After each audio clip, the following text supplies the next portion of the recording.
On December 7th, 1941, we were listening to the radio and heard of the attack on Pearl Harbor. It wasn't long before men were being drafted, and John was Class YA and received word on Christmas Eve that he should prepare to be drafted. He had 4 children and was in school, and the war ended before he was called up. But it was a traumatic time for us. On September 7th, 1943, at 7:07 a.m., Catherine was born. I had put up 50 quarts of peaches the afternoon before and had mopped and cleaned the house. John had a truck driving job, a Geneva Steel then, and got home at 1 a.m. just in time to take me to the hospital and still be on time for his usual 8:30 class. We really cooperating with this family. Peggy was 12, Sybil was 9, almost 10, and the twins were almost 8. John and I were born on the 3rd and 4th of July, and all of the kids had 7s in their birth dates. Lucky family. In 1945, John was asked to apply for the position of school superintendent in Overton, Nevada. The salary was twice as much as he made at BYU, and it was a big temptation. He asked his professor friends at BYU their opinions, and Professor Nichols said, "If you want your boy to have a lazy, carefree life, then go to Nevada. But Provo is the place which will give your kids an environment of culture and educational growth."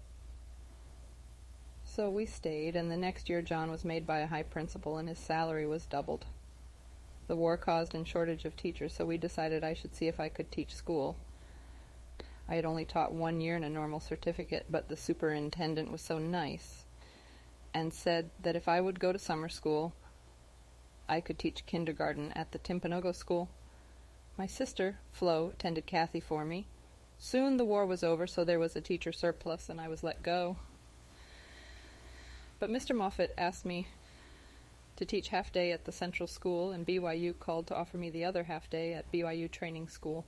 It was difficult to plan 2 different days and to get back and forth, but I really loved teaching those 5-year-olds. I could never have done it without everyone's help. We all worked together to clean the house before we left, and we all had supper together. With John's encouragement, I began taking college classes to get the degree I needed to teach in the public schools. I also took some correspondence classes. The next summer, John went to Colorado to work toward his doctorate. I really had mixed feelings about his going. I knew he had to go and that I had to work and go to school so that together we could make enough money as our kids were getting older. So when I was offered a full-day job at Central, I took it. I took Kathy to school with me and was her teacher. We had a cow which Jack had to milk twice a day while John was gone. And that winter we had a record snowfall, and it broke my heart to see him go through all that snow and cold.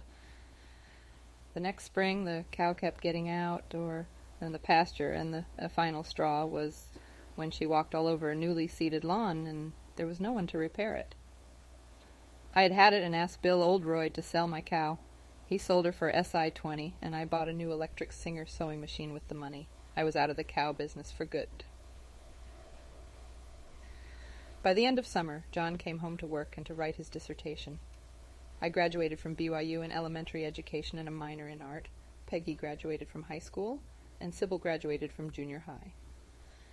We had saved some money, so we traded our old Plymouth for a new Nash, arranging to pick it up in Wisconsin. We had been delegates to an NEA convention and picked it up on our way. The back seat made down into a bed, and it was wonderful. One night we pulled into a park, and during the night we were warm and toasty as it poured rain on the car.